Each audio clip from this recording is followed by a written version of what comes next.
சின்ன மருமகள்ல அடுத்து நடக்க போதுன்னு வாங்க பார்க்கலாம். ராஜாங்கத்தோடைய நிலைமை பார்த்தா நேராக ரொம்ப மோசமாகிக்கிட்டே இருக்கு. 2 டாக்டரும் பார்த்தா பேசிக்கிட்டு இருக்காங்க. அவர் ஏற்கனவே வேற ஹார்ட் பேஷண்ட், இவருக்கு மருந்து அதிகமாக கொடுக்க பயமா இருக்கு, போக போக பிபி ரொம்ப கம்மியாகிட்டே போகுது, எனக்கு ரொம்ப பயமா இருக்கு அப்படின்னு சொல்லி 2 டாக்டரும் பார்த்தா மாற்றி மாற்றி பேசிக்கிட்டு இருக்காங்க. இன்னும் கொஞ்சம் நேரம் ஆச்சுன்னா அவருடைய நிலைமை என்ன ஆகுனே தெரியல, வேற வழியே இல்லை, அவங்க வீட்டில் எல்லாருக்கிட்டையும் இன்ஃபார்ம் பண்ணிருங்க அப்படின்னு சொல்லி டாக்டர் பேசிக்கிட்டு இருக்காங்க. இதை பார்த்தா தமிழ்ச்செல்வி கேட்டுறாங்க, ஐயோ மாமாவுடைய உசுருக்கு இவ்வளோ ஆபத்து இருக்கே, மாமா உசுறு பொழைப்பாரா அப்படின்னு சொல்லி தமிழை பார்த்தா புலம்பிக்கிட்டு இருக்காங்க.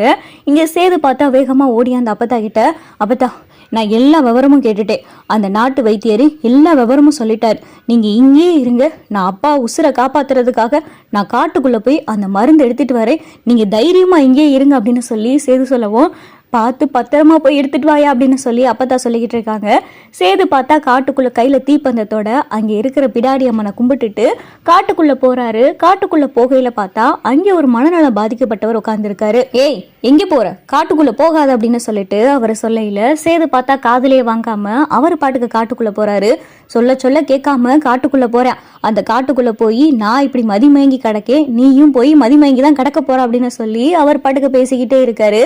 இதை பார்த்தா தமிழை கேட்டுட்டு, சரி நம்மளும் காட்டுக்குள்ள போயிடுவோம், வேற வழியே இல்லை, மாமாவோடைய உசுரை காப்பாத்தன்னா இதுதான் வழி அப்படின்னு சொல்லி தமிழும் பார்த்தா பிடாரி அம்மனை கும்பிட்டுட்டு, அங்கேயே நீங்கள் தான் எனக்கு துணையாக இருக்கணும், காட்டுக்குள்ளே எந்த அசம்பாவிதமும் நடந்துடக்கூடாது, நல்லபடியாக மாமாவோடைய உசுரை காப்பாற்றுறதுக்கு அந்த வண்டுக்கடிக்கான மருந்து எடுக்கிறதுக்கு நீங்கள் தான் துணையாக இருக்கணும் அப்படின்னு சொல்லி தமிழை சாமியை கும்பிட்டுட்டு கையில் தீப்பந்தத்தோட காட்டுக்குள்ளே போகிறாங்க. அப்பதான் பார்த்தா அந்த மனநலம் பாதிக்கப்பட்டவர் தமிழையும் பிடிச்சு நிறுத்துறாரு. எங்கே போற அப்படின்னு சொல்லிட்டு தமிழ்கிட்ட கேட்கவும், காட்டுக்குள்ள போறேனே அப்படின்னு சொல்லி தமிழ் சொல்லவும், இப்பதான் உனக்கு முன்னாடி ஒருத்தன் போனேன், அவனுடைய பொண்டாட்டியா நீ அப்படின்னு சொல்லிட்டு அங்கே கேட்கவும், ஆமானே அப்படின்னு சொல்லி தமிழ் சொல்லிக்கிட்டு இருக்காங்க. அவன் போனவனை தடுத்தேன், அவன் கேட்க மாட்டேன்டான், நீயும் போகாத, சொல்ல சொல்ல கேட்காம போனீங்கன்னா அப்புறம் மதிமயங்கி பைத்தியக்காரனா தான் தெரியணும் அப்படின்னு சொல்லி அவர் சொல்லவும், இல்லைண்ணே நான் போயே ஆகணும் அப்படின்னு சொல்லிட்டு தமிழ் பார்த்தா காட்டுக்குள்ள போறாங்க. இங்க தமிழ்ச்செல்வியை காணான்னு பார்த்தா எல்லாரும் அக்கம் பக்கத்துல தேடிக்கிட்டு இருக்காங்க.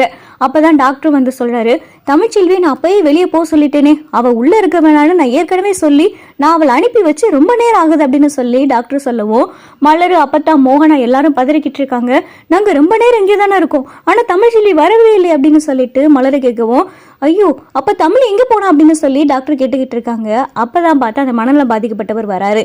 யாரை தேடுறீங்க, புருஷனையும் பொண்டாட்டியும் காணான்னு தேடுறீங்களா, அவங்க 2 பேரும் மதிகட்டான் ஜோலைக்குள்ள போயிட்டாங்க, அதனால அவங்களை தேடாதீ அப்படின்னு சொல்லிட்டு அவர் பாட்டுக்கு சிரிச்சுக்கிட்டே போயிடாரு. இங்க அப்பத்தாக்கு பார்த்தா ஒன்னும் புரியல, அவர் என்ன சொல்றாரு அப்படின்னு சொல்லிட்டு ஊருக்கார விட்டு அப்பத்தா கேட்கவும், அவரு இந்த ஊருக்காரவர் தான், காட்டுக்குள்ள போய் மருந்தெடுக்க போறேன்னு போனவர், ஏதோ விஷப்பூச்சி தாக்கி இப்படி மயங்கி பைத்தியக்காரனா தெரிஞ்சுக்கிட்டு இருக்காரு, அவர் சொல்றதை பார்த்தா அப்போ உங்க மருமக காட்டுக்குள்ளதான் போயிருக்கு போல அப்படின்னு சொல்லி ஊருக்காரங்க சொல்லவும், அப்பத்தாவும் மோகனா பார்த்தா கதறி அழுக ஆரம்பிச்சுறாங்க. ஐயோ இவ எதுக்கு காட்டுக்குள்ள போனா, வயிற்றுல வேற பிள்ளைய வச்சுக்கிட்டு, அது பயங்கரமான காடுன்னு சொன்னாங்களே, இந்த காட்டுக்குள்ள இவ எப்படி கேட்காம போய் தொலைஞ்சா, வயிற்றுல பிள்ளைய வேற வச்சிருக்காளே, ஐயா பெரிய மந்த ஏயா இப்படி என் குடும்பத்தை சோதிக்கிற அப்படின்னு சொல்லி அப்பத்தா பார்த்தா புலம்பிக்கிட்டு இருக்காங்க. காட்டுக்குள்ள பார்த்தா இங்க சேது போய்கிட்டு இருக்காரு. தமிழ்ச்செல்வியும் பார்த்தா போய்கிட்டு இருக்காங்க. ஆளுக்கு ஒரு பக்கமா பார்த்தா காட்டுக்குள்ள போய்கிட்டு இருக்காங்க. தமிழ்ச்செல்வி பார்த்தா காட்டுக்குள்ள நடந்து போய்கிட்டு இருக்காங்க.